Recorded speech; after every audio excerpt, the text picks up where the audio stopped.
Oh, come on now. You were streaming at a good bitrate just fine yesterday.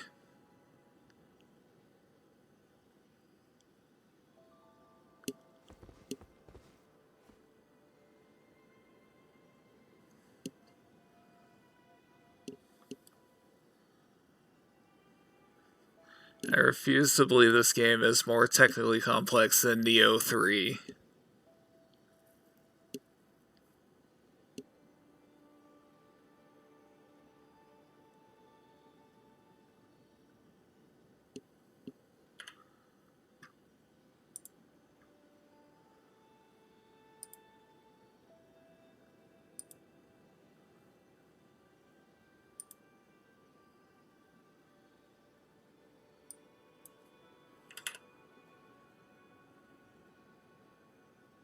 Let's see if this helps at all.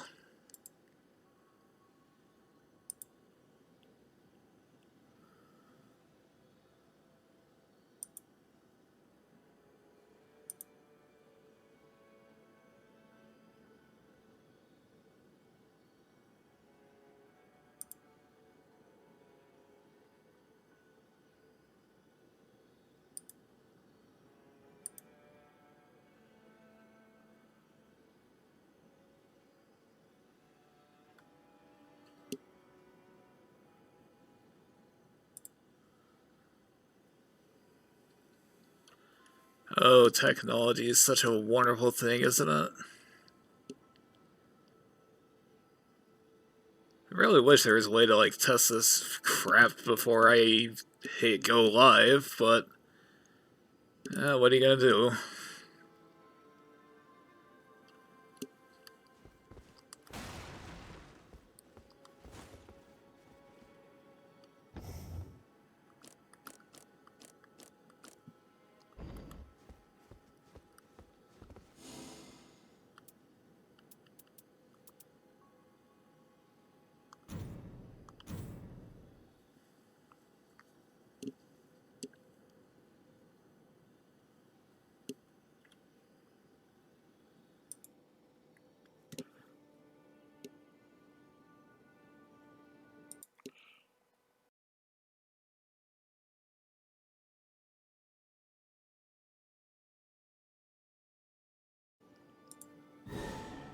My apologies if I didn't actually mute those. I hit mute, but you never know with this sort of stuff, do ya?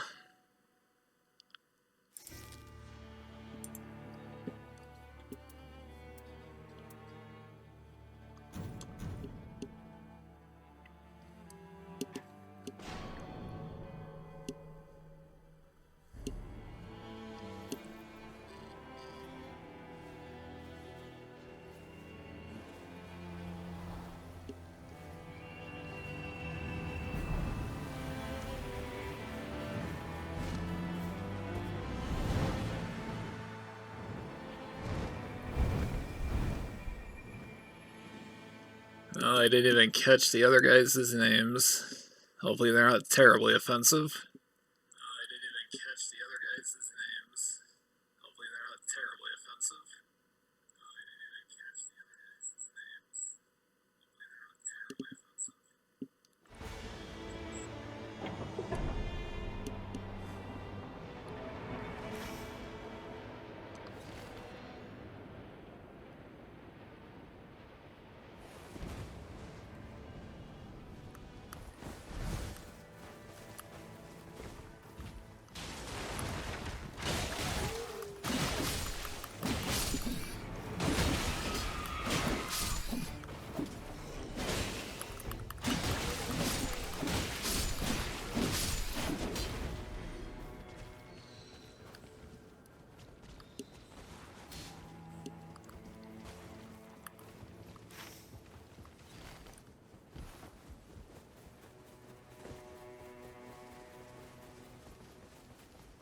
Okay, good. I think this is all working properly. So yes. Roughly a week or so ago, I was on one of the social medias, and someone was bellyaching about the fact that Yumi Neko is apparently more popular than Higurashi, no Naku Koro ni, which this is the first I've ever heard that sort of thing. It's usually the other way around. Amidst all the wailing and whining, someone decided to drop an absolute chestnut in the middle of the Twitter reply thread. Higurashi is criminally underrated in the Ryukishi 07 fandom.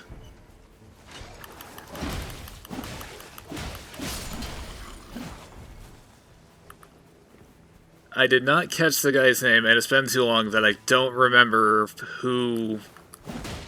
It doesn't matter. If you get nitwits on the internet all the time saying stupid crap all the time...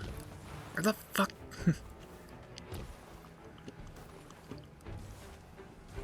Oh god, I'm actually good at this game, believe it or not. Don't let this convince you otherwise.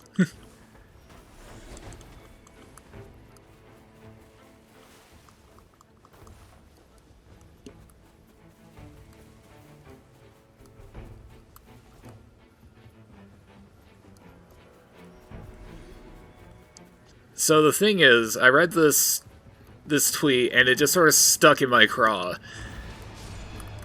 No one really replied to it, because why would you? Saying that Higurashi is underrated is like saying Final Fantasy VII is underrated.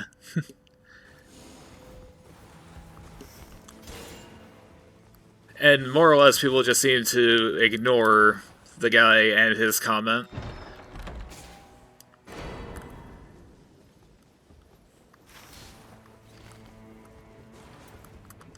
I might be a bit prejudiced when it comes to this notion that Higurashi is underrated, considering that I wrote an extremely long and in-depth read-through for Higurashi. Go to abysmrealm.tumblr.com, hashtag Higurashi read-through, and you can read my entire read-through, where the 8th chapter alone was over 120 chapters. I had a lot to say about that. Still do.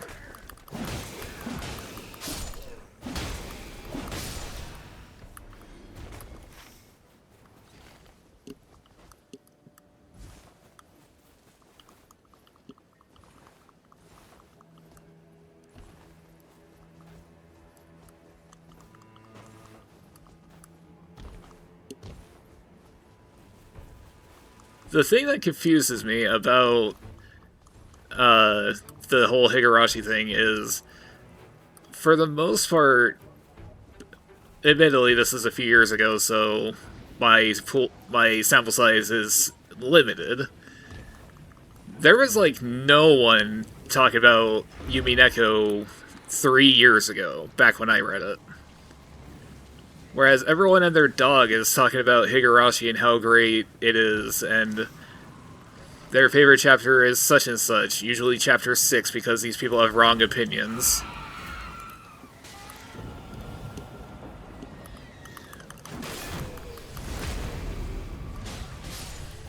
Whereas you try to find literally anyone talking about Yumi Neko, and it's just like, huh, yeah, Beatrice, woo!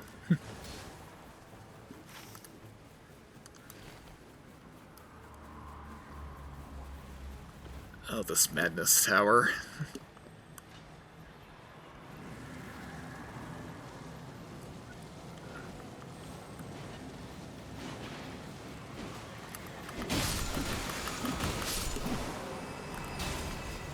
I'm going to die, and I don't think these guys are gonna have the good sense to resurrect me quickly. Fuck, fuck, fuck, fuck, fuck.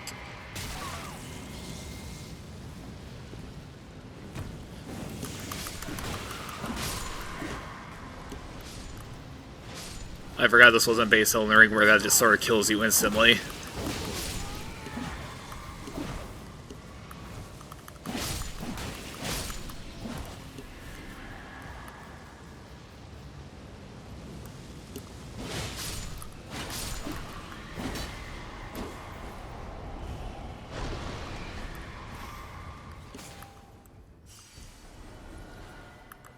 So, but anyway, I've been thinking about the Higurashi underrated yada yada.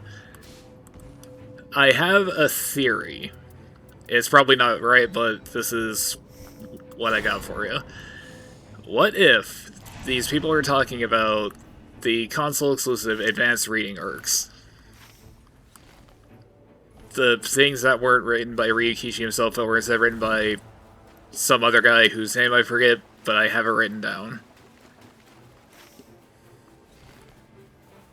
That would be particularly dumb because I don't know if you've read the console exclusive arcs that you have to get through Himatsu Sabushi, whatever. They're not very good.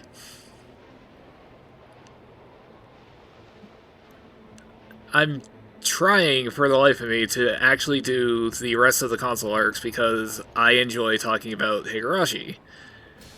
Believe it or not. Despite my incredible hatred of the 6th chapter. But I read 2 of them so far. Sumi Utsushi. Trying to remember the name of the other one for the life of me. The one that's a retelling kind of the first chapter.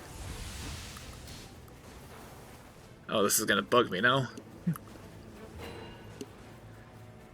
And I'm like halfway, roughly, through Tsukio Toshi, which is apparently set around the time of Chapter 3, Tatari Goroshi.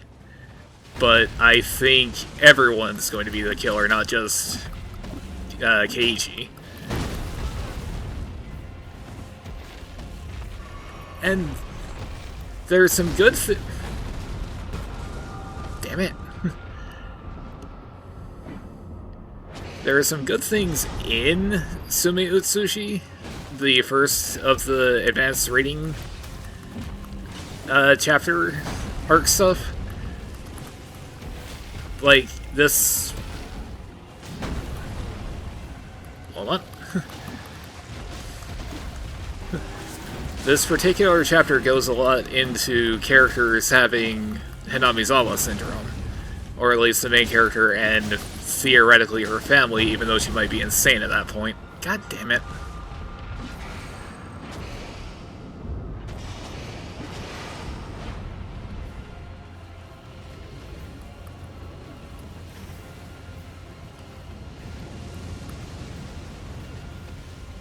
The problem is, the first half of this chapter is just extremely dull.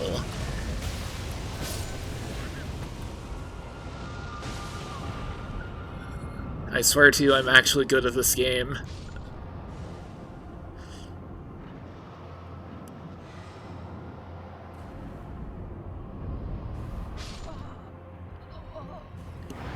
Yeah, I don't blame them for just stitching me.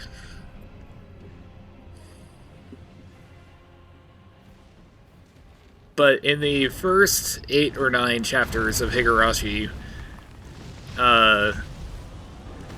they have what I call the pre-horror sillies, which is just basically like slice-of-life anime stuff where the gaming club is doing whatever. I'm just gonna quit the game, that's what I'm gonna do.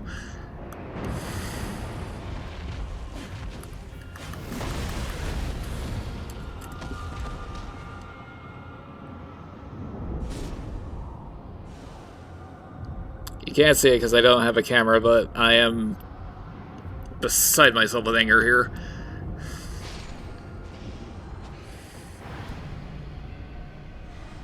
But, you know, just lighthearted goofery to offset the inevitable, like, dramatic/horror stuff that's going to be happening later in the chapter.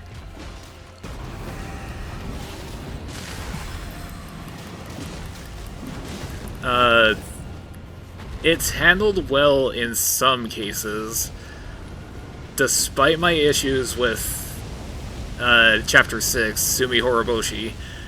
I felt that the pre-horror sillies about Reina going through her mental issues was really well done. there will be spoilers, by the way. But, you know, it eventually turns serious because Reina commits murder, killing her dad's girlfriend and the, I think it's Satoko's uncle? Oh, what's his name? Tepe. Kills Tepe, and then the rest of it happens where, oh no, is she being controlled by, God, what was it, like leeches? Medical leeches? Spectral, supernatural nonsense. For God's sake.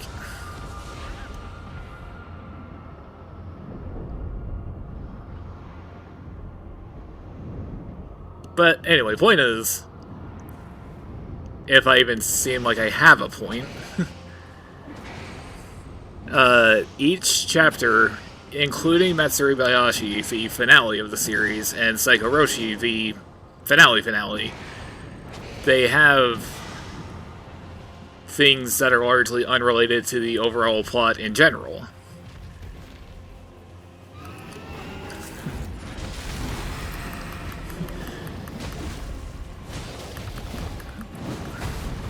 It's just that with stuff like Matsuri Bayashi, the pre-horror sillies is all about Takano and her tragic backstory trademark.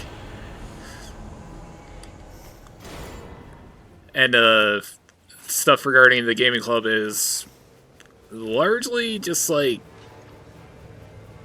toward the tail end of the chapter.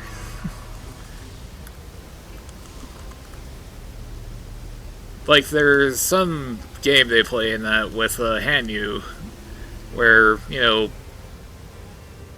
Hanyu's new, she's the cute girl with the horns, etc., but anyway. Sumi Utsushi, the first chapter of the advanced reading arc. I will keep calling it that, by the way.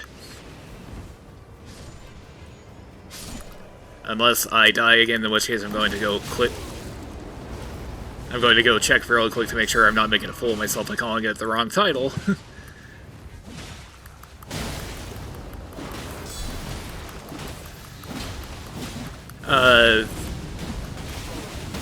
Sumi Utsushi is about a new character, Natsumi Kimiyoshi. She's related to the mayor of Hanamizawa, but, you know, extended family. There's also, before she gets introduced, there's the other new character, the policewoman, whose name I am currently blanking on, who has something to do with the plot because she is, God, what are these character names? The cop character. I was gonna say Nanjo, but that's not Nanjo. I'm really annoyed that I'm forgetting these names.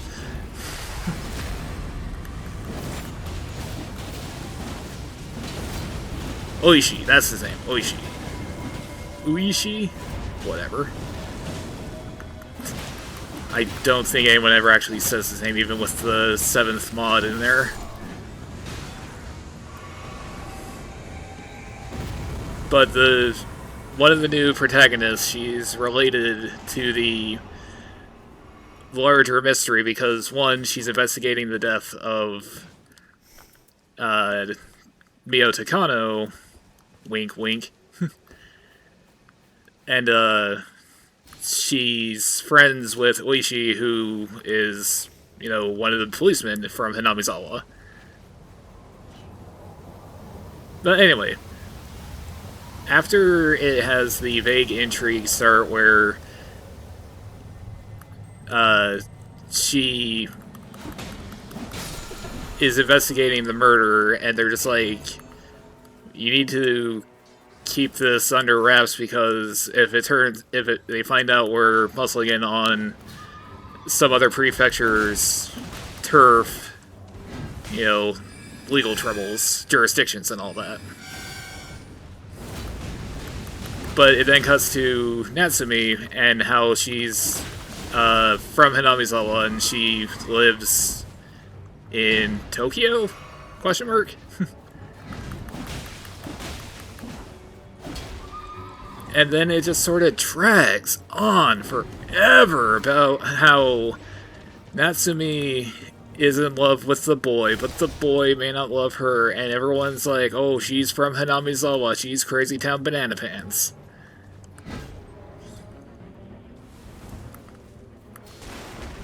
Where the hell are you going, guy?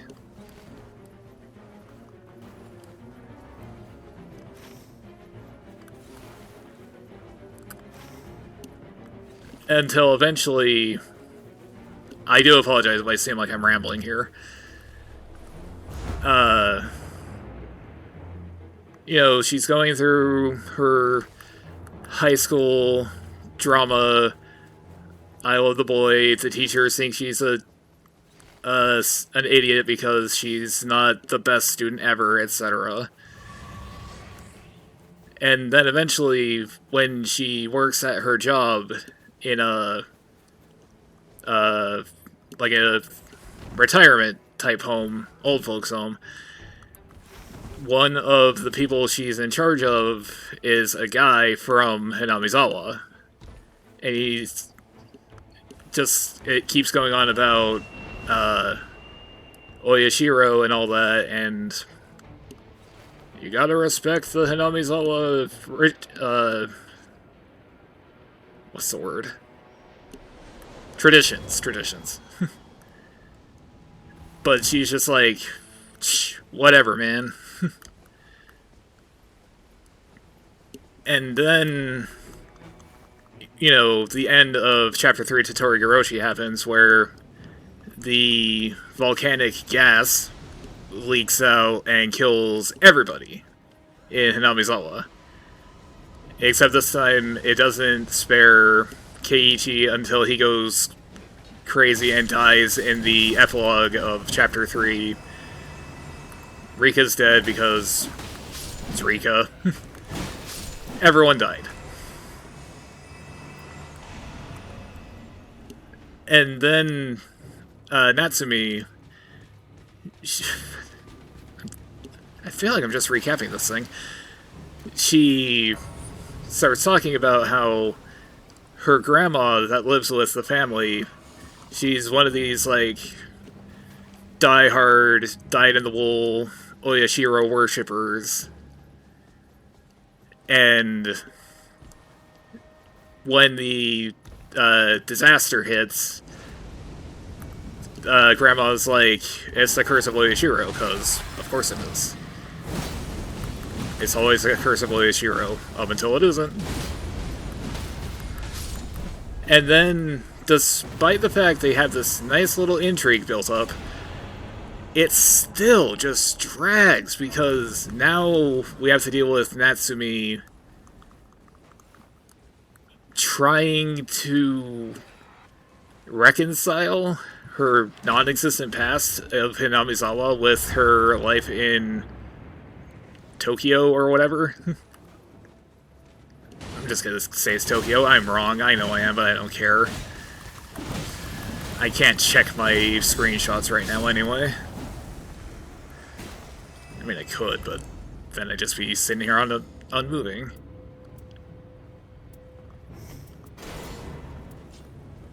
Maybe I should have gone for the finger. I don't know. But I like the spear Grand Sax. I like the spear Grand Sax, and I really hate the finger.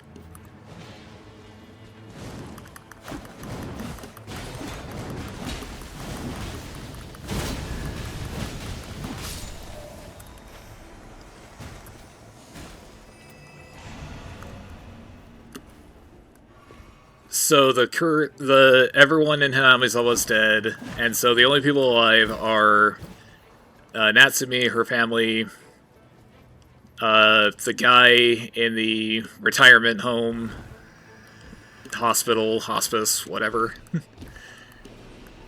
And, she's like, is there something to the curse of Oyashiro? But also, she's still worried about her love life, her academic life, etc.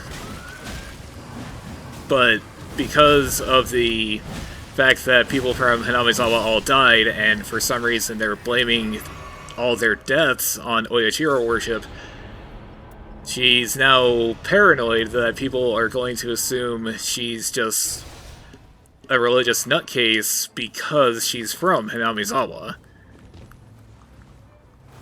So we get to deal with a threefold drama of she loves the boy, she thinks her friends might be secretly making fun of her behind her back because, oh, don't you know, she's got the Hinamizawa syndrome. And, is she in fact crazy because she's from Hinamizawa? And is that going to affect her long term? Is she also going to go crazy town like her grandma, or the older man from the retirement home who died? Spoilers.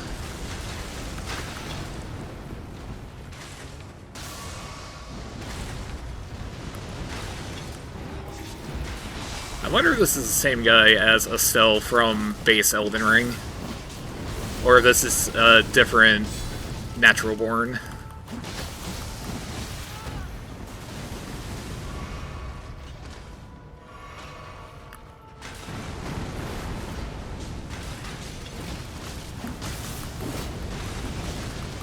So, as the story progresses, Natsumi, I almost called her Natsuhi, but that's a different, much better character. She confesses that she loves the boy Akira, the friends Chisato, and I want to say Okuda, but I don't think it's that. They're like, hell yeah, buddy, get that romance. But she's worried because Hinamizawa crazy from Hinamizawa.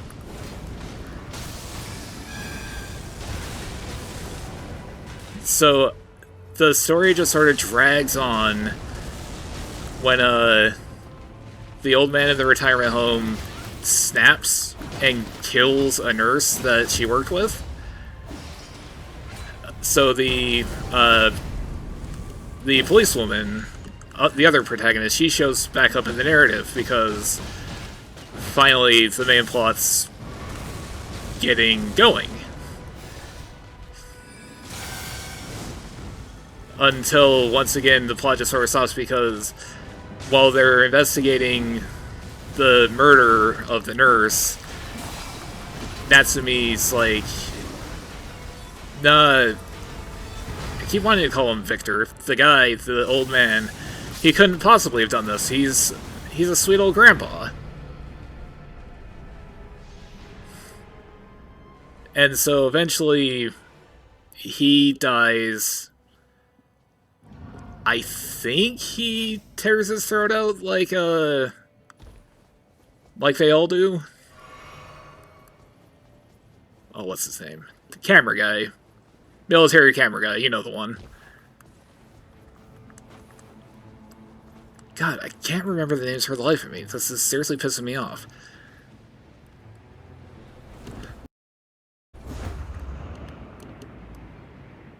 Tojiro?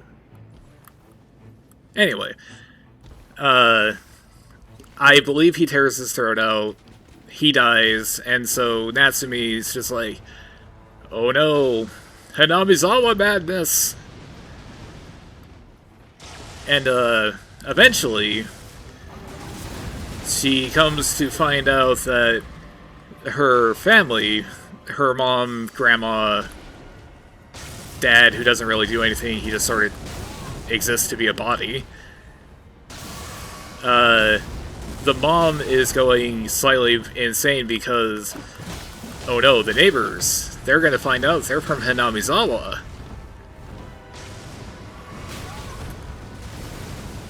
And, eventually the plot, it transpires that, the mom killed the grandma. Because grandma, you know, hardcore Oyashiro worshipper, that sort of thing. But they're worried that the neighbors are going to be judging them, so we gotta hush grandma up some by murder.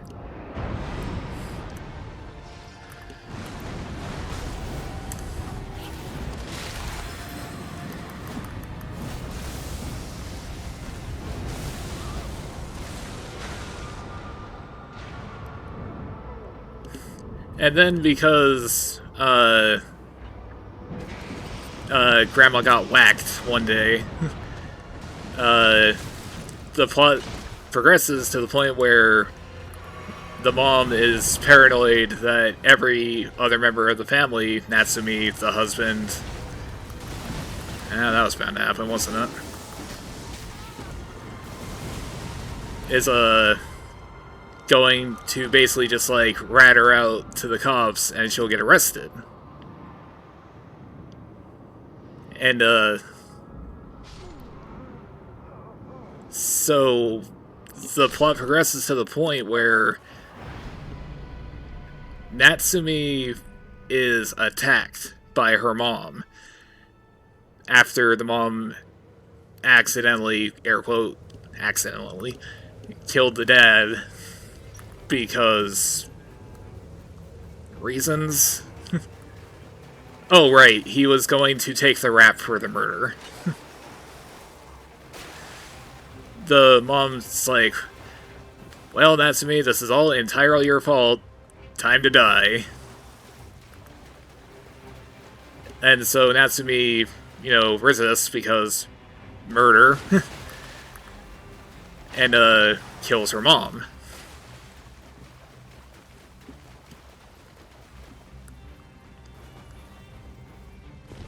And then the chapter, more or less, is just about over at this point. Heh. Rage quitter, back anyway.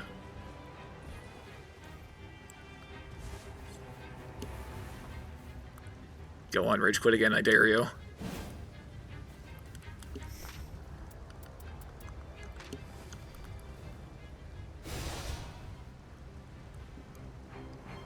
Natsumi, you know, she resists her being killed by her mom, so the mom dies, her dad's dead, her family's dead, everyone she knows is dead except for her friends who think she might be crazy from Hinamizawa syndrome. And, then it just sorta cuts to the school the next day, where Akira, her love interest, I don't know if I ever said his name, he's like, how could she keep this a secret that she's from Hinamizawa? I could have helped her be less crazy, because I'm such a swell fella. And then, for reasons I don't entirely remember, he gets called to the roof of the school, where Natsumi is. But she's, you know, wearing her blood-covered clothes from when her family all bit the dust. And, I swear to God, some of these visual novel protagonist characters are just so dumb. He's like, hey man, you got all this blood on you, what's up with that? And then, this is in the 07th mod, which has voice acting. Natsumi, for some reason, her voice becomes, like, I don't know if you've ever played it, she gets, like, this weird, like, high-pitched sort of voice. Like she's a demon from Shin Megami Tensei.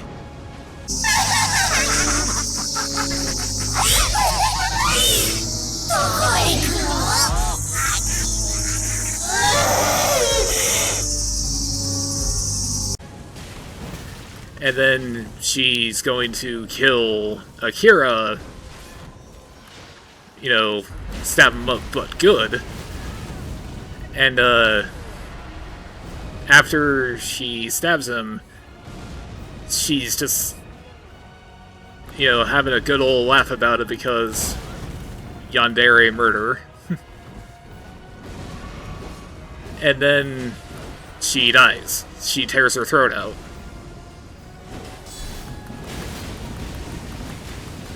Like so many of the other characters who've been afflicted with Hanami's Onward Syndrome have done in the other better chapters. And Akira, by the way, he survived.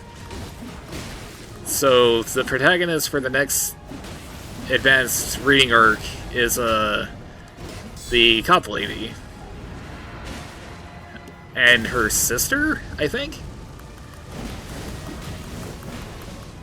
Because at this point in the narrative, everyone from the original main cast is dead. Mion, Shion, Satoko, Rika, Keiichi, Oishi, Oishi's partner? Kuma-chan? I don't remember his name, but I remember his nickname. They're all dead because after the volcanic gas incident, Oishi and Kuma-chan disappeared because they were trying to find out what really happened. I don't think Akasaka is part of this story at this point.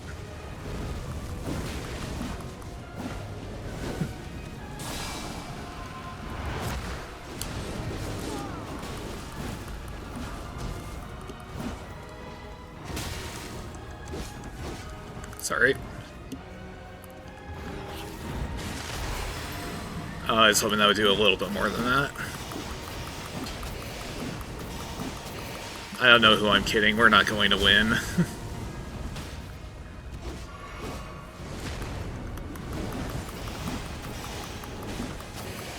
Even if we get past these guys, there's no way we're going to beat Libra. Everdark Libra. Where's Everdark Hilster? That's what I want to know. Or Everdark, Strug? The guy from the DLC. You know the one. We got Everdark Balancer, so why not them? The Night Lord.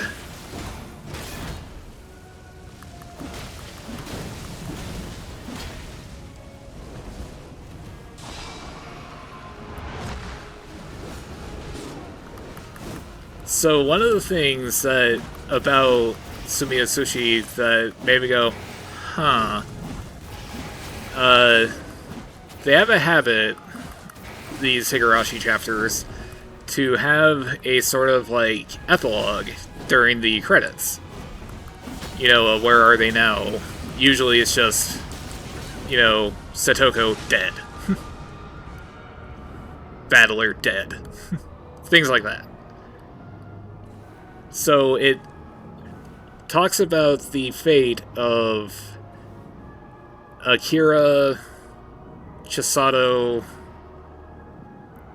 the other friend, Bangs McCoy, and the policewoman, who I think is going to be the protagonist of the next chapter, Kage Obushi, where it's like she dies in 89. You know, years after the mainline Higurashi series, the advanced chapters, and so on.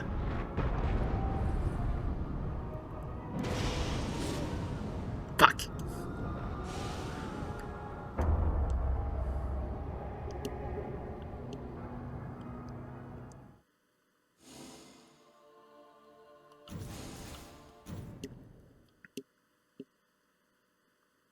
Oh, that could have gone better.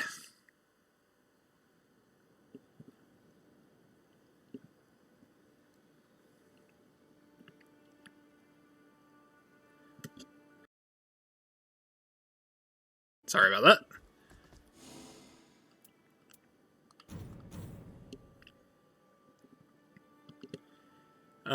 It has the, you know, policewoman dead in 1989, Akira alive, friends also alive, etc., etc.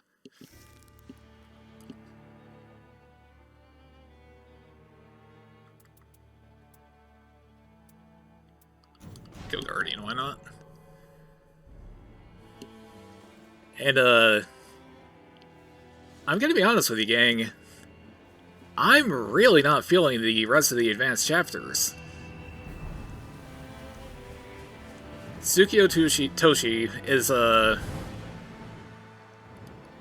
it's a retelling of Tatari Goroshi, but as far as I can tell, because I skipped ahead a bit, I just hit, you know, advance, and then just let it rock for 10 minutes, and then it was like, oh no, Rina killed Shion, Shion killed Mion, Mion ate a big sandwich.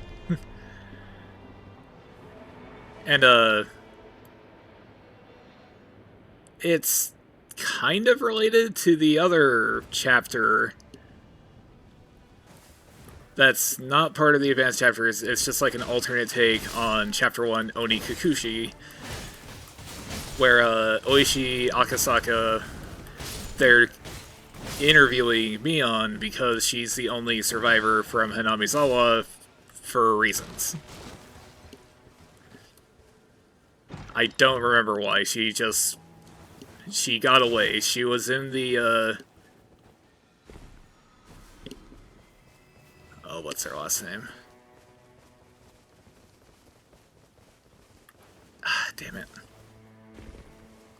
I'm blanking on these names. Shion...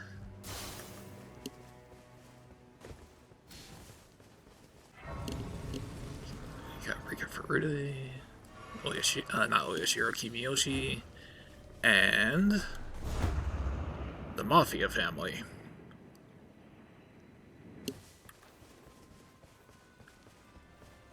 Anyway, she was in the, in Shion's torture/murder basement, where Mion died previously in another timeline. Shion got her fingernails ripped off in a different other timeline. But Mion survived the Hanamizawa gas disaster.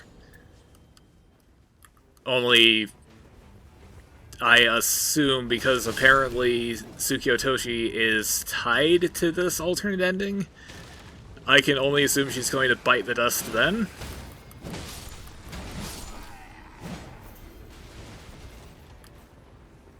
Oh, this is seriously bugging me now. Come on, man, you knew the names of these people before.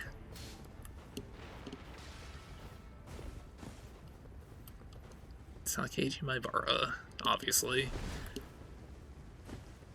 Hojo. Ryugu, Reina.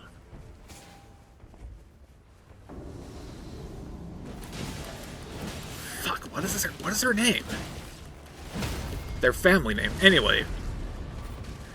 I haven't actually read it because there's a tips in the chapter for the basically a retelling of Oni Kikushi, but things happen slightly different. It says, you know, don't read this until you read Tsukio Toshi. Spoilers. Terai Mawashi, that's its name.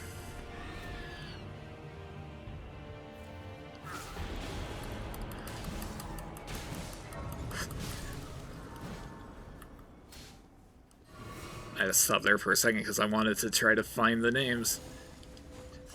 Shionzaki?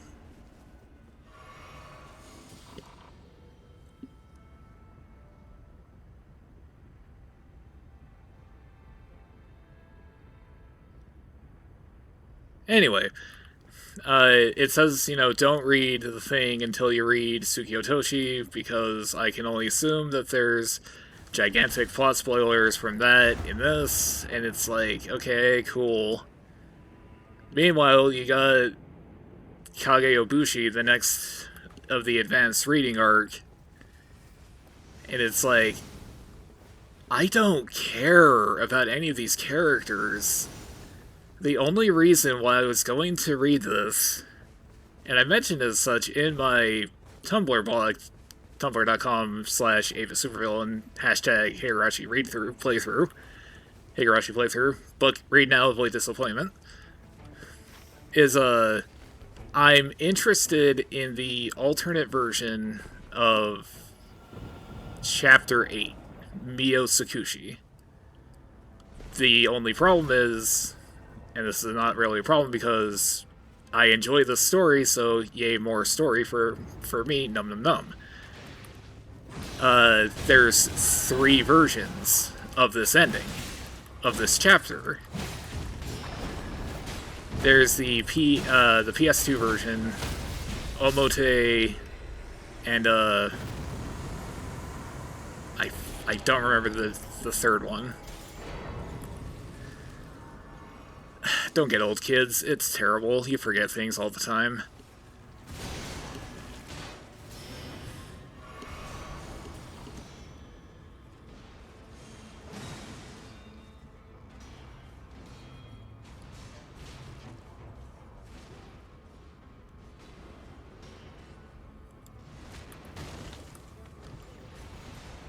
Anyway, I'm curious about the alternate Chapter 8 because when Higurashi came out on the consoles, apparently there wasn't, like, the real Chapter 8 Matsuri Bayashi wasn't ready, so they hired a guy to write his own take on where he thought the plot was going.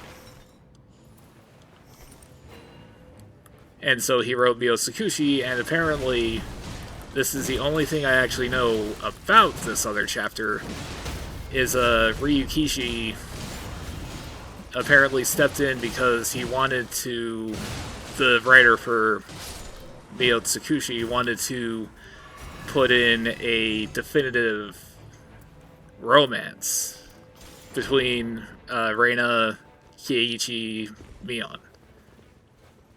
Shinozaki, that's her names. Shion Shinozaki, yes. But, according to the description for the other versions of Mio Tsukushi, Otome, and the third one, whose name I forget, that apparently isn't worth reading anyway, it says you should read the advanced arcs. So I was like, oh, okay, I can do the advanced arcs. But Sumiya Tsushi was just not good. I think I lied and said that this was one of my, like, recommends for the year on my, Game of the Year list for the pre-2025 games. I think I said I liked that game, but time's gone on and I do not like that at all. Like, Natsumi, the plot, it's good. I like it. Believe it or not. I enjoy the plot of, does this character have Hanamizawa syndrome, because I like the notion that Hanamizawa syndrome affects each character differently. Like Keiichi, he just gets murderous. Satoshi, he went crazy. He heard Hanyu's footsteps, and so he killed his aunt, Tamai. And then you have Satoko, who, when she had the syndrome, she killed her parents. And then Shion Miyakashi's there. Read Miyakashi, if nothing else. That's a really good chapter. Dang it.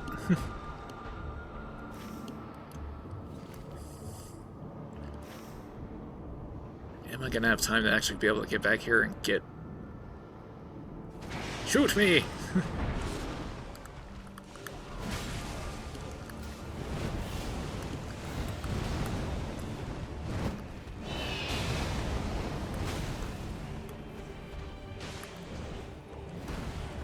Whoop! I just really enjoy how the various chapters show how Hinamizawa syndrome affects other characters. Despite the fact that I don't like the ending for it, I was really fascinated with Reina's version of Hinamizawa syndrome. It was good. I enjoyed the fact that, well, shouldn't say that because it's gonna sound like I'm like, yay, self-mutilation, but I liked the fact that she basically self-mutilated herself because of it. I enjoyed the fact that each character has a different aspect of the syndrome. You know, Tomitake, he just kills himself because, whoops, the syndrome. I recall hearing people say that they don't think this is the case, but I do. I think that Mio Takano in Matsuri Bayashi, she was 100% being afflicted by Hinamizawa syndrome.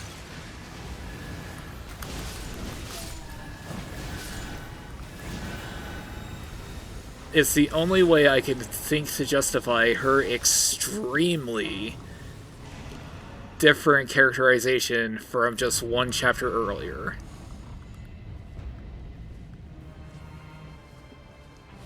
But I think that she had Hinamizawa syndrome because she started getting extremely paranoid that, you know, the government that had initially approved her research, they're now suddenly gun-shy and just like, listen, we don't want to hear about this virus that makes people go insane.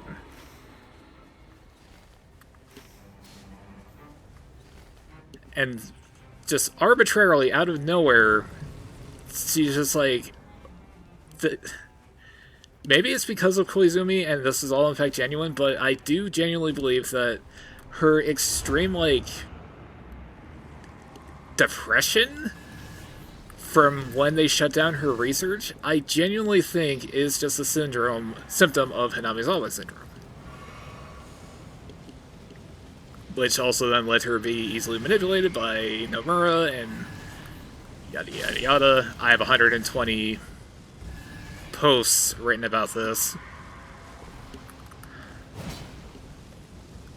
Oh, how do you even break this?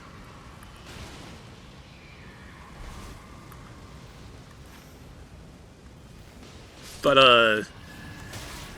I find that her character assassination, for lack of a better term, can at least just be easily described away by, you know, the madness of Hinamizawa syndrome. It's not a perfect explanation, but it's better than nothing.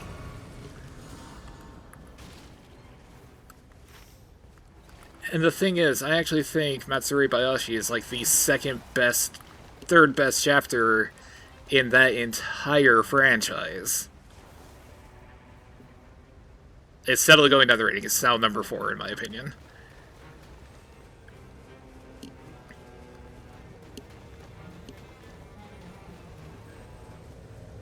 Because Minagoroshi, I don't know how it was received at the time. I loved it.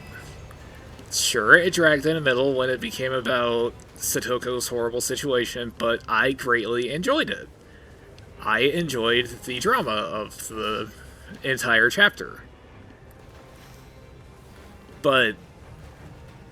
And part of that was because of the extremely well-written and wonderful writing for Mio Takano. I didn't know what her deal was up until then. No one did. I'm going to assume. But, you know, she is the one that causes the disaster. She's the one behind Rika's deaths across the multiverse. Timelines, sea of fragments, whatever you choose to call it. And it's just so well written. I loved it. But then in Matsuri Bayashi, she just becomes this sad sack wet noodle for most of the story, and it's like, why did they decide to change her character so she wants to lose? Her bizarre relationship with Tomitake, how she needs a strong man to, you know, make her complete, basically. It's like, where'd this come from now?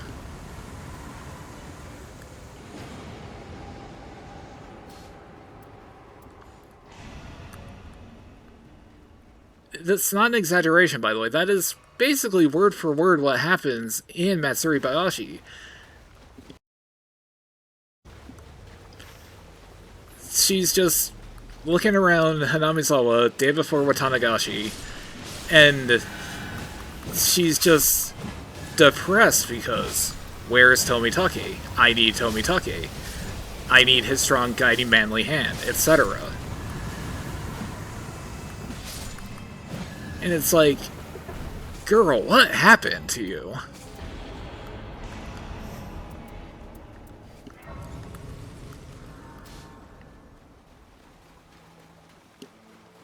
Also, despite the fact that I love Matsuri Bayashi, so many characters just get it rough in that chapter.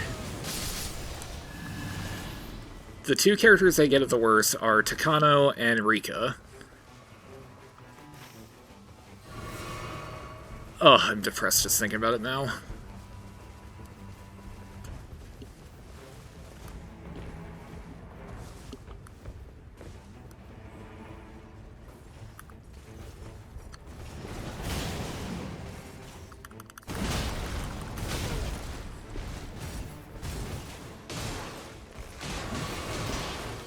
That's part of the reason, actually, why I'm really glad that Higurashi exists, because it goes so far to fix a lot of the bad plot developments in Matsuri Bayashi. It doesn't fix them all. Nothing short of a complete rewrite could do that, which, But, like, Higurashi goes a long way to explain, you know, Rika's alcoholism, her defeatism. It explains why Takano got done dirty.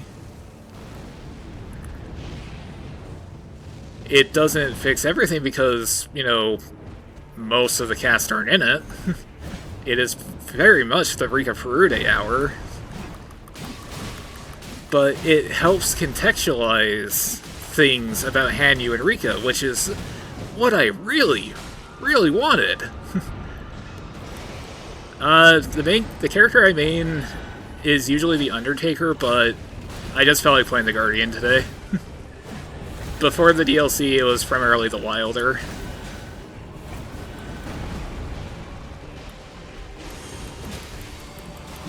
Also, I'm sorry if you sent that a while ago, I just now noticed that. I'm going on a ramble.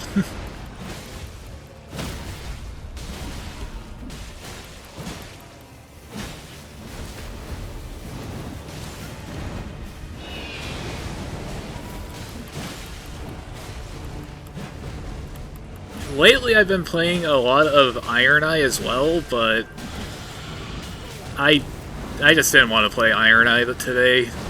It's like, oh yeah, I did that. Damn it. I did that a while ago, but I still play Elden Ring. I love that game.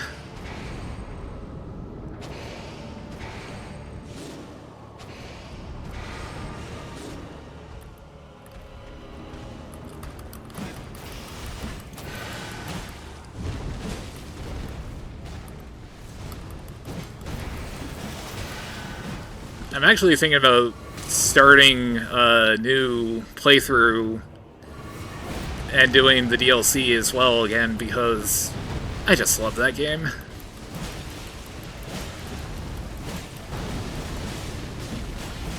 Also, please tell me if I'm too quiet or too loud. I very rarely ever talk.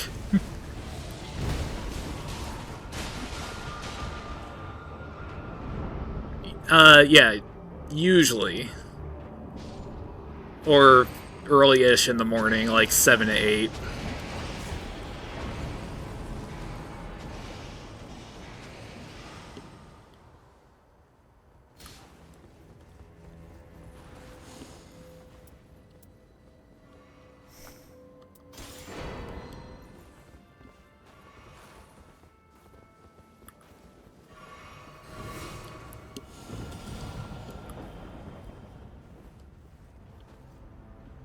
I tried streaming during the day before, but the other people I live with, they like to use the internet as well, so it just sort of like my streams were like unbearable to watch. It was like laggy as hell. Thanks for the follow.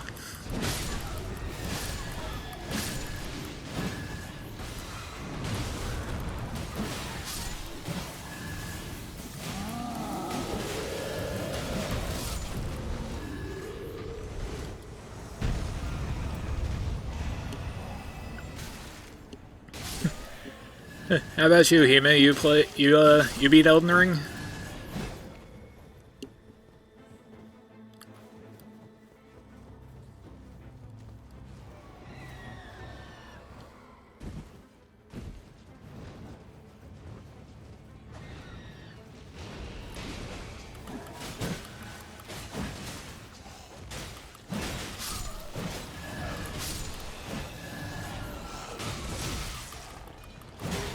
I can't do the day job thing anymore. I've been working evenings way too long recently.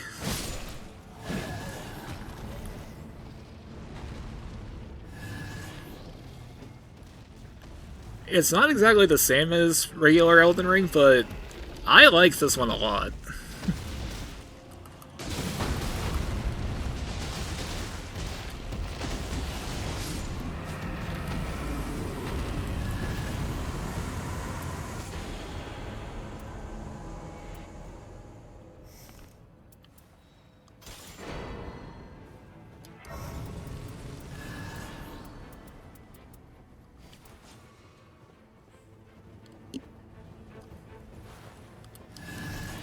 Oh, one of them could probably use a spear.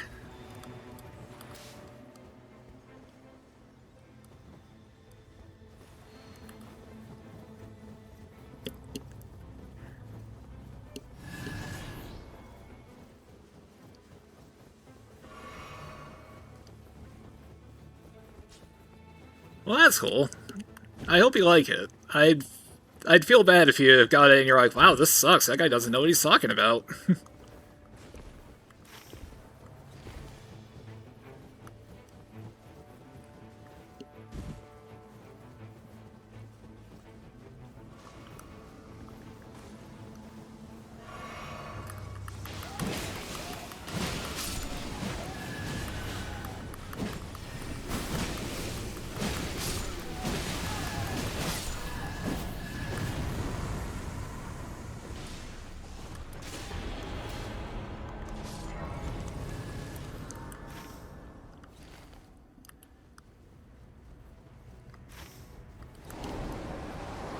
Oh, let's see.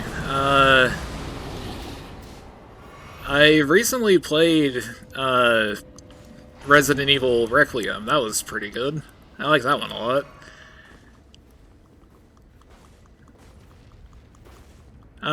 Recently I've just been playing a lot of Souls-like action games like this, Neo, Code Vein demo, that sort of thing. I don't really know why, I've just sort of started playing those.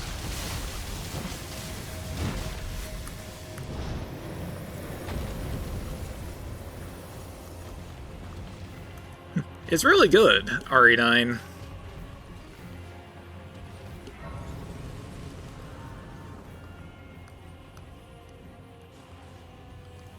There's just like the one section, but that I didn't particularly care for, but it didn't last too long, so it's like I can't recommend it that easily. So, the reason why we're here suddenly in Resident Evil 3, that you can't tell because, God willing, I recorded this just right and just got the audio. There was roughly 10 minutes of just pure dead air. So I decided I should go back and record something to try to not just have silence for 10 minutes straight. And what better game to play than the old Resident Evil 3? As a apologist for Resident Evil 3 Remake, I miss the cutscenes from the opening of Resident Evil 3. The part where you get to see the downfall of Raccoon City, all the RPD getting just massacred by the zombies. So the fact that RE3 Remake just starts with, you know, like a doctor scientist type narrating an Umbrella commercial, and then it cuts to Jill in her apartment getting attacked by Nemesis, I always felt that was kind of weak. I mentioned it in the Nightreign commentary here that I lose my train of thought about where I was going with my complaints about Higurashi. I think I know where I was going with that, so I would like to try to continue from where I was there. So, oh god, I got off track already. 2 seconds, you lost 2 whole seconds. You're going Sino, you stupid insane old man. There's the anime, Sogetsu or Go. Both of them. I don't know what exactly goes on in these. I've only ever seen, like, screenshots of an aged-up Satoko and Rika in St. Lucia uniforms. And the big plot twist where Satoko is constantly killing Rika in the past for some reason. I don't know the context behind that, but I remember that, and also I've seen the plot twist about how there's a character in the Sotsu? The sequel anime that just looks like Featherine from Yumi Neko. But she's called Yua, or something like that. E-U-A. I don't know how they actually pronounce it. Which, that would... I don't know, I just think that'd be kind of lame if... Featherine only exists because Satoko somehow, like, willed her into existence. I think that's a wildly disrespectful thing to do to both fan bases, Higurashi and Yumi Neko alike. Again, though, I haven't seen this. I'm more or less trying to go through the console arcs, Mio Sakushi, Evola Hogushi, etc. Probably not Daybreak, before I engage with the sequel stuff, because... Oh, I always feel bad whenever I die in a fight like this and then everyone else kills the boss for me. It's like, well, I was certainly present for the most part. I've experienced enough sequels that completely ruined the original for me that I never ever want to go back to it. Any entry at any point in the series. This is a slightly different tangent, but I really did not like the ending for Danganronpa V3. I really didn't like the ending for Bioshock Infinite Burial at C2. Those both just killed their respective franchises for me. Danganronpa I can kind of live with because that series was over anyway. Bioshock more or less the same at this point because they're never making another one. All the rumors that they're making a fourth Bioshock, it's not gonna happen. The way the game industry is constantly on fire and everyone doesn't want to make single player games because nobody plays them, we gotta make a Fortnite. It's like, you're kidding yourself if you think there's going to be a Bioshock 4. Judas does not count. I think we just need to quit letting Ken Levine make games. Sure, he was one of the directors on System Shock 2. Bioshock 1 was good at the time. I don't know. I've really turned against that game, and this was even before the Bioshock Infinite debacle. I believe this is the Golden Hippo fight. But we just need to quit letting Ken write. Wasn't that game that was supposed to be out like 3 years ago anyway? Judas?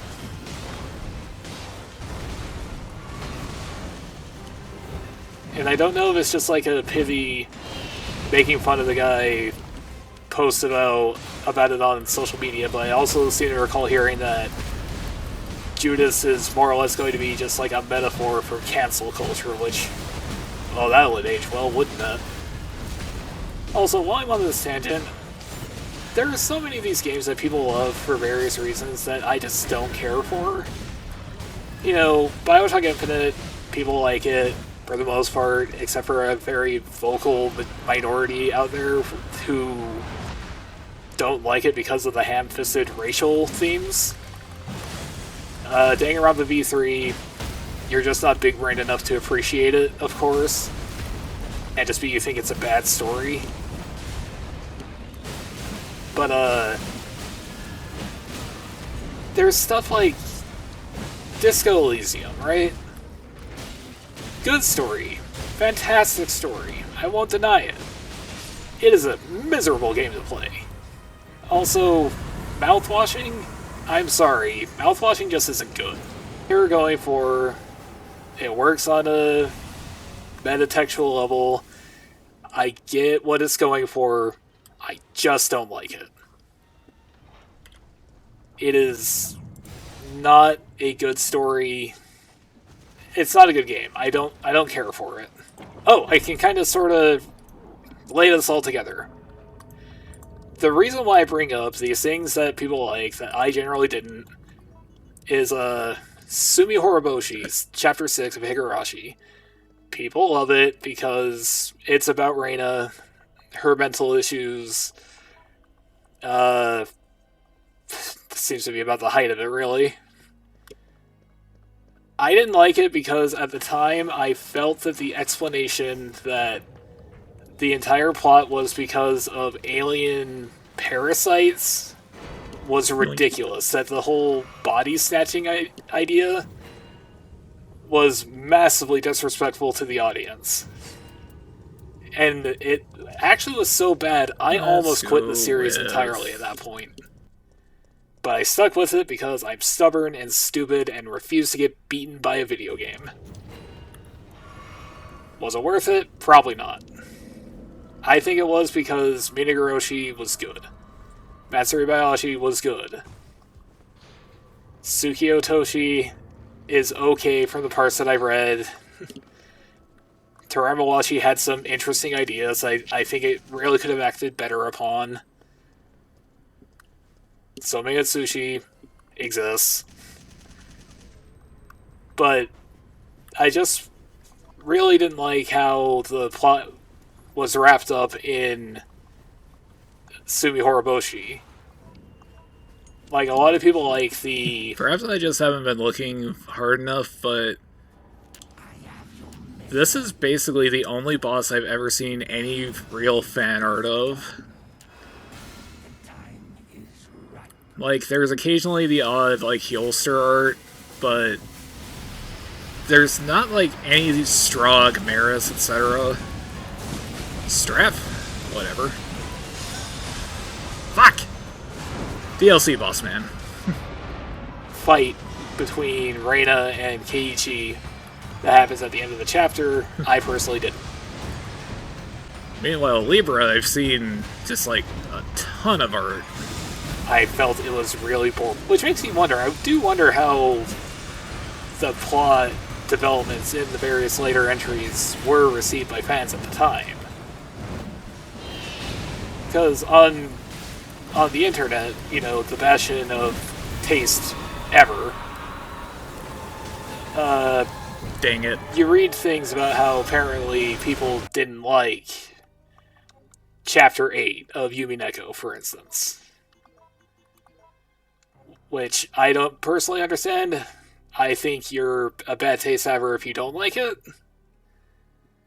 But, you know, like, what did people at the time think about the notion of space aliens were behind it all? I'm probably not the only person who was put on Miyo Takano's Ruse Cruise. You know? You know what I mean? Anyway, we joined past me already in progress. Go on, get up, you.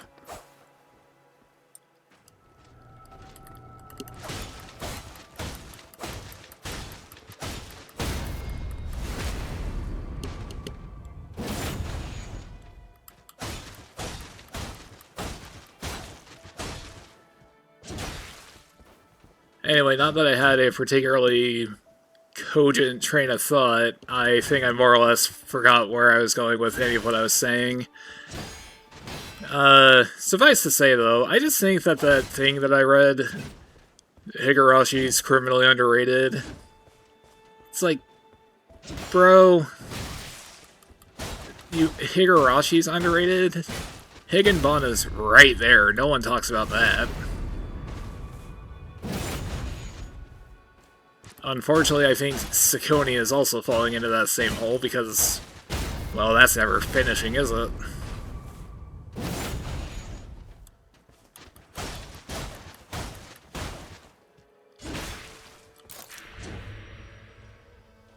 Oh, right, I need to look up my Discord for Hime.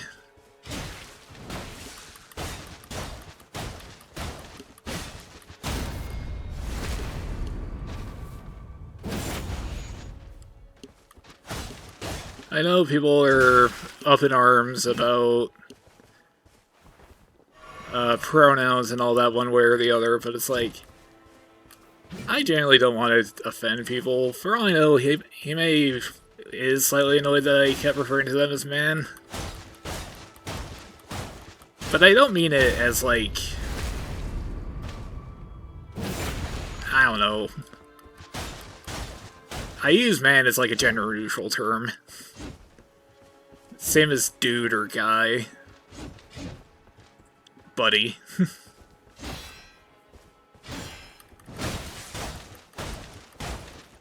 But then that's just me being insane for no good reason.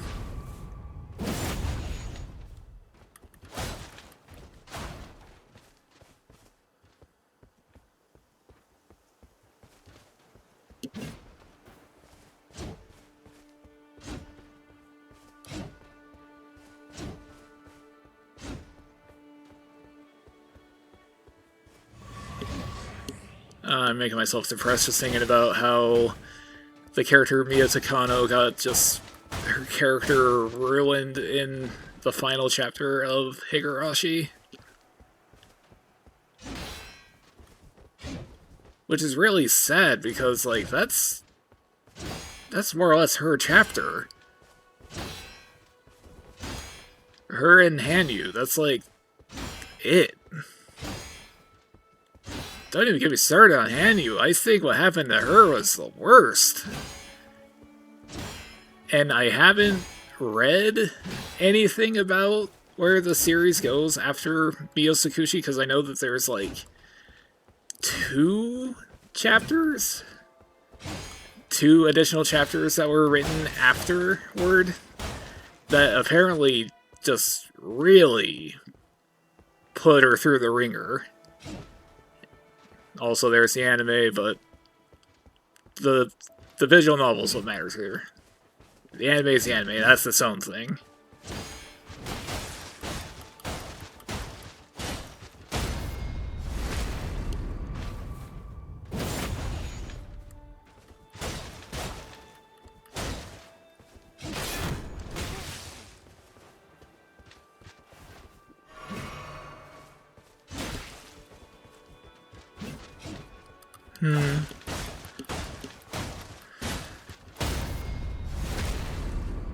One of these days, for another stream, I'm gonna have to, like, rank my favorite characters from the various When They Crises. I'm sure no one but me actually would care about that.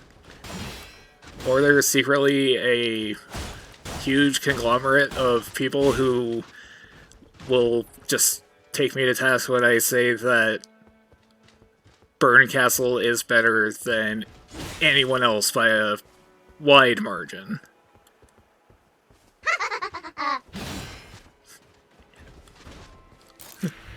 Oh, she's not as good as Lambda Delta. That's nice. You're allowed to think that. I physically can't stop you.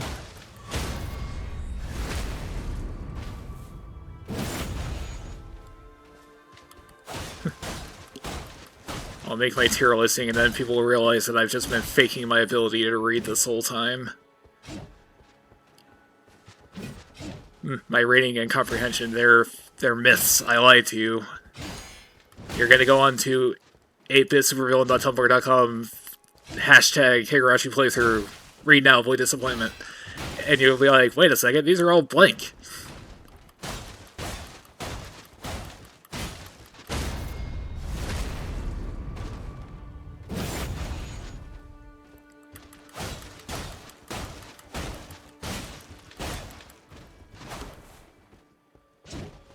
Anyway, the whole point of where I was going with everything about Somei Otsushi, I really didn't like it. I'm seriously thinking about just, like, skipping it in my Higurashi playthrough entirely because I just do not like it.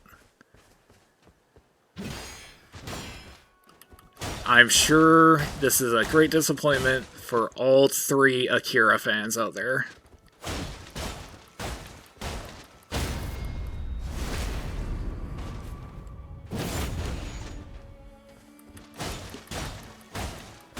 Is there a way to turn this guy off after you turn him on? Typical problem, am I right, fellas?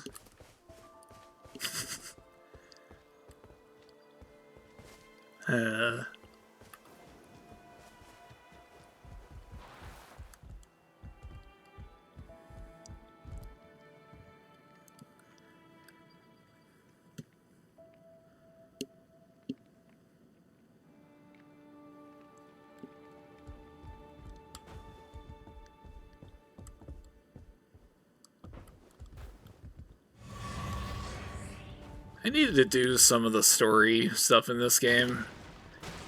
There's a lot of it, well, not a lot,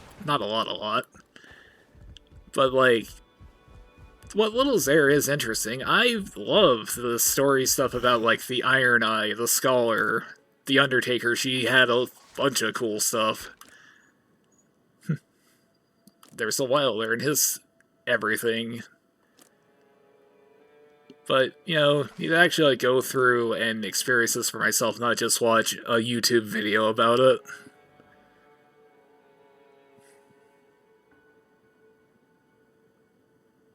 don't even know how many parts there are for each character. Like, Wilder here, I know that there's only the 9, but I think there's more than 4 for Guardian, Iron Eye, Duchess, Raider. Revenant has a pretty interesting story, I remember that much.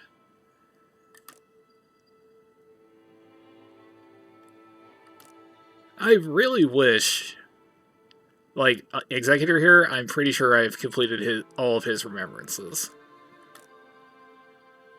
Where he was sent to assassinate artist for committing the sin of trying to draw the Erd tree.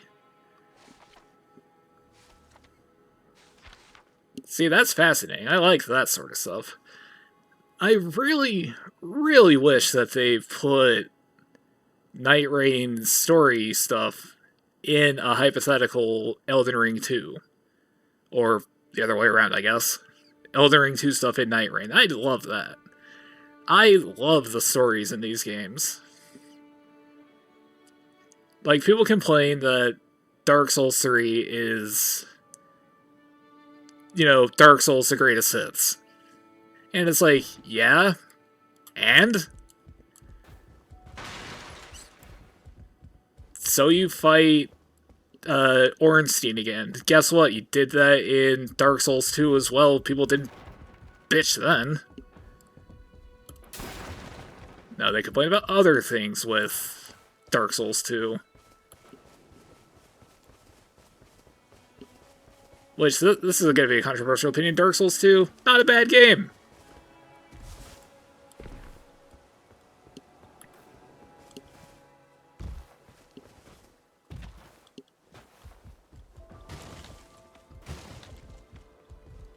Like, what if they made an Elden Ring 2 and the Raider here, for instance, was like an actual character?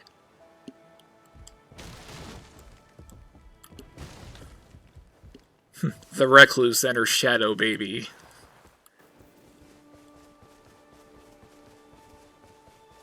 What if they did something like that? What if Mikola got put in Nightreign 2 Rain Harder?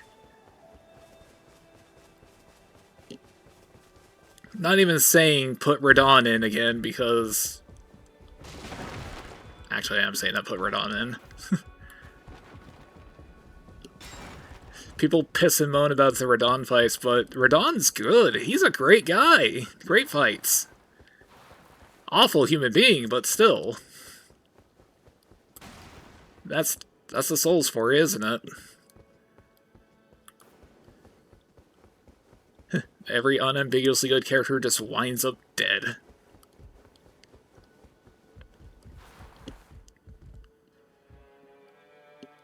Like, you could do a whole thing about the Night Lords and,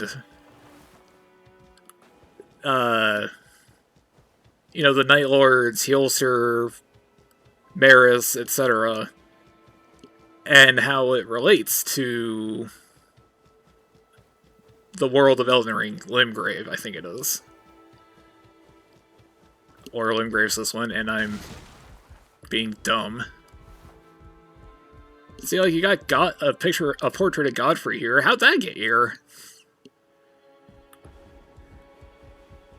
There must be something.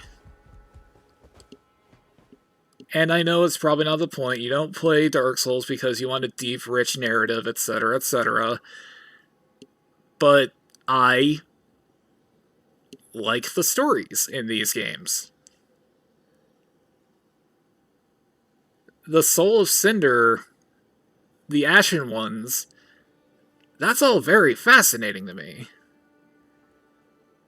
Midra and the Flames of Chaos, everything about the Elden Lords, they should have put more in there.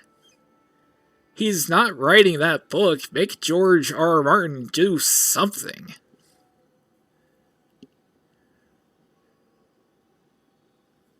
You know? Oh, there's too many R names, there's too many M names, the G names. It's like, okay, you're just looking for things to complain about at this point. Does it really, really matter to you that Godfrey exists?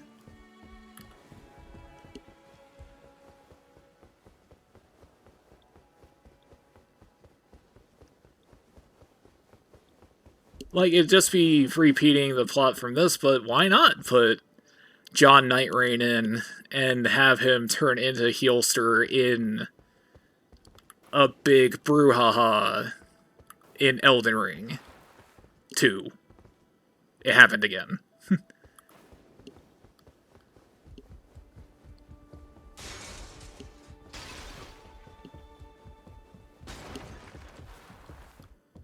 Like, you could do more with guys like the Iron Menial here.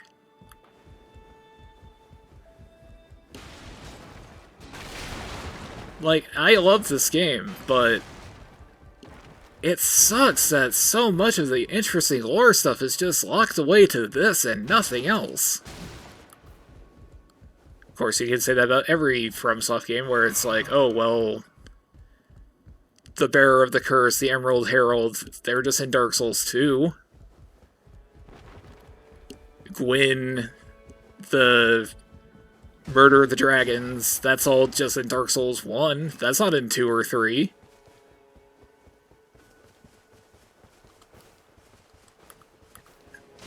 And I am beginning to really hate these... Oh, the Dragon Slayer armor. It shows up for 1 nanosecond in the DLC for the Ring City. Does that mean this? Or, you know, here's E.T. in a Star Wars. Are they the same universe? I'm beginning to really dislike things like that where it's just like, oh, this means this is the same universe, and it's like, no, it could just be a fun little Easter egg.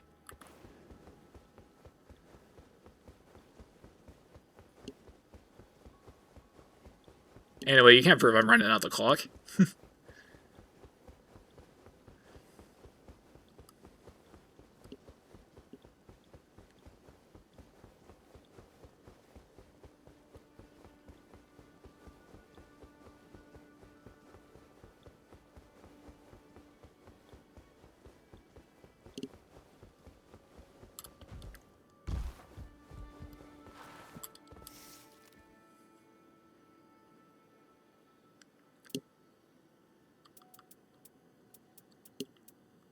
What character would they even add to this if they did another DLC and another round of characters?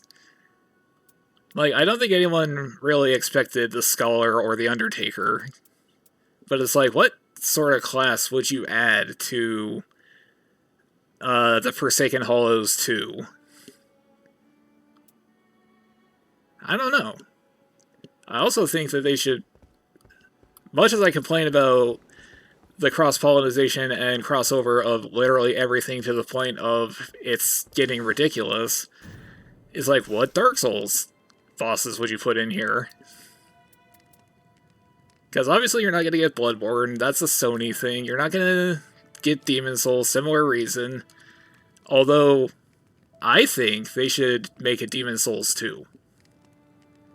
That's my opinion. Oh wait, no, they can't do that. They fired the people who made the remake for the PS5 version of Demon Souls. I genuinely forgot that was a thing that happened.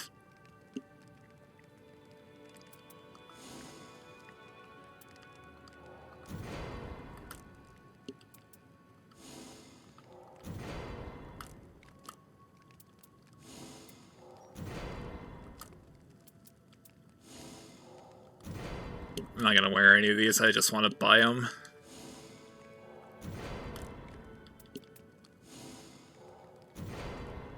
Like, who the hell actually wears the Dawn Executor? The only one you ever see is maybe Darkness, and usually Sable Church.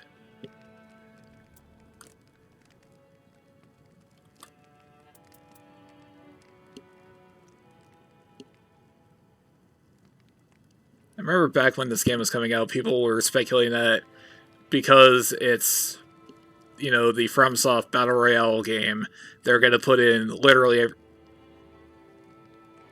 I just noticed he has toes in his armor.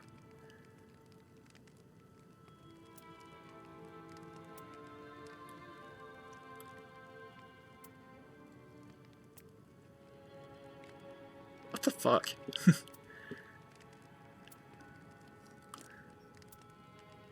Anyway, yeah, I think that'll do it.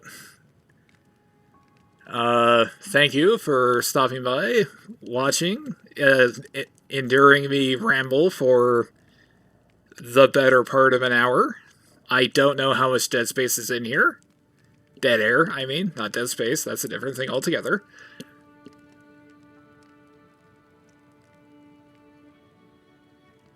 Probably gonna cut this part, but... I do appreciate you stopping by, watching me be bad at Nightreign, listening to me ramble about Higurashi, a visual novel most of you probably haven't read. But if you would like to experience Higurashi, go to 8bitsupervillain.tumblr.com, hashtag Higurashi playthrough. I have the entire main 8 chapters of the main series there. It is hefty. There's so much in there. You can notice there are several times where my writing style just like completely changed.